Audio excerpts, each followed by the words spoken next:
Hey everyone, welcome to the Jada Toys Batmobile review.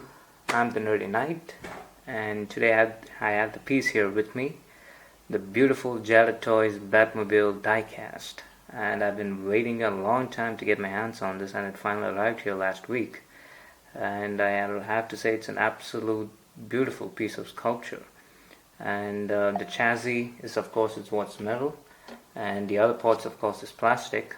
High-grade plastic, but it's hard to tell the difference. I mean, what's steel and what's plastic here. A brief history of the Batmobile is that I've been a big fan of the animated series Batmobile, and then came Tim Burton's, and after then I think the Clooney version was really ridiculous in my opinion.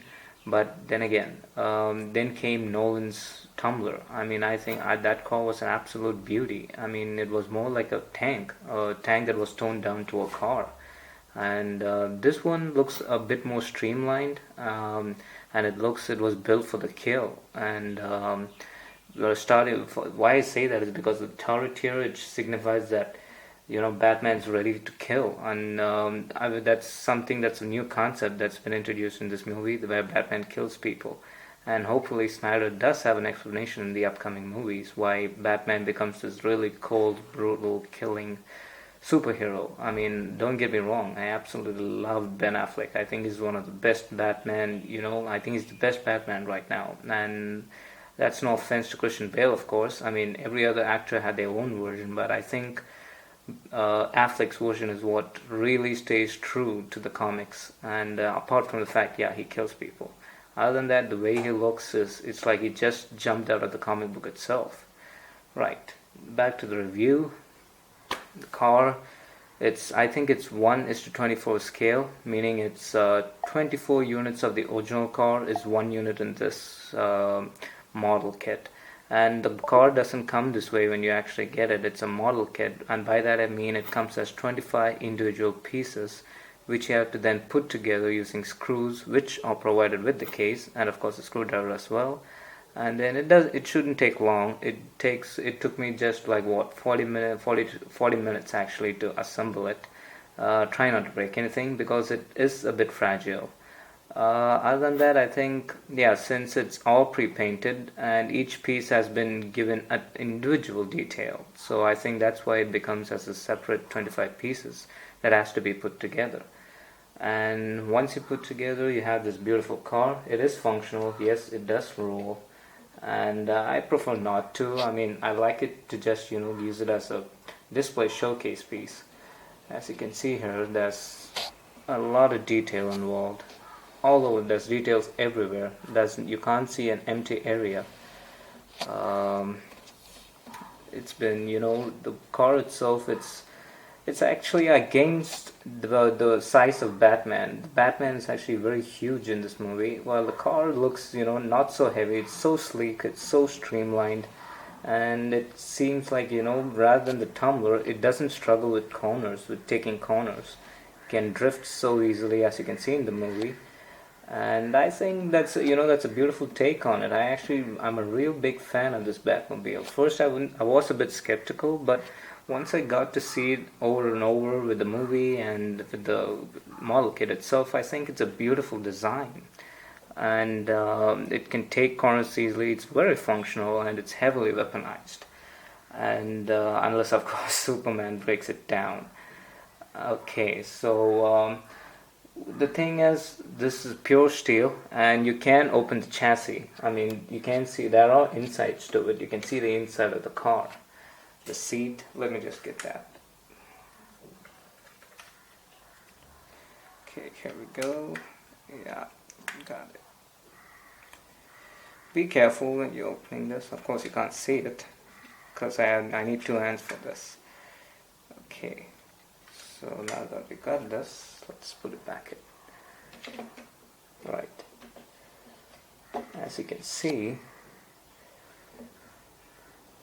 the car can be opened, and you can see the inside of the car. Maybe it's too difficult in this angle. Let me just tilt it up for you. Alright. You can see the inside of the car. The windows can be opened, I choose them to keep them closed. Well, but then again, yeah, you can see the inside of the car, and you can see the steering. You can see, I mean, there are some minute details as there as well. Uh, which I think is a beautiful addition to this piece, considering that it's a model kit, of course.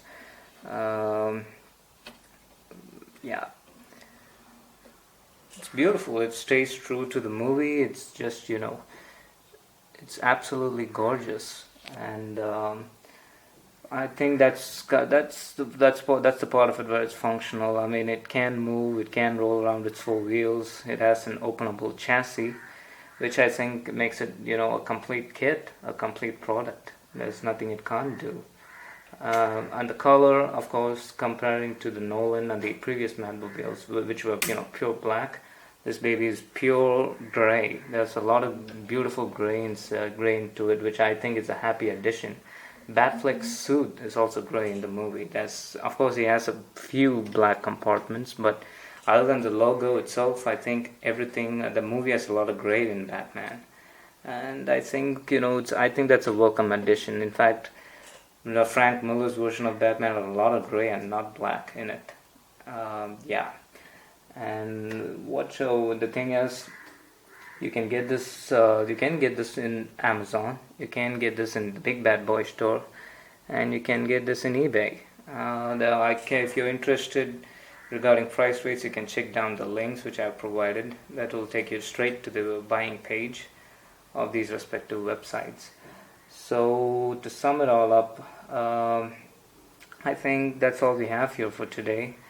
And if you like this video, please subscribe to my YouTube channel and let me know what you think of this video. To sum it up, I think the details of this car I would give out of 5 a complete 4. I could have given easily a 5, yeah, but considering there are some areas which could have used a little work, for example the tires, which I think could have been rubber instead of plastic. I think rubber tires would have done absolute justice to this beautiful piece. I think that's the only thing that I have a complaint when it comes to this piece. And then the packaging. The packaging is absolutely beautiful. I mean, it came to me all the way from the US. I live in India, and I had absolutely no issues, not even a scratch on the whole thing. The toy itself has been packaged very well, and all 25 separate pieces were given separate attention regarding packaging as well. And what else? Overall, I would give this product a 4.5 out of 5. And then talking about value for money, it's I would say it's completely worth the price. I mean, I think it's a beautiful scale. First, it has a fast scale. It's a huge car, and thing is, I think that's one thing that's also an added advantage. The huge size of the car is also important. I mean, you shouldn't pay too much for a car that's a bit puny, regardless of its details. This one is an absolute display showcase size, and given the details involved, and the car itself is metal, the chassis is metal, which means it doesn't take on a lot of dirt that easily, and the paint stays a bit longer. I can teach you how to clean up the plastic pieces once they get too rusty, which we'll discuss in another video. Well then, I think this is it. This is up for the video. If you like it, please again like my YouTube channel and let me know what you think. And thank you for joining me today. I'm the Nerdy Knight. Catch you on the next one.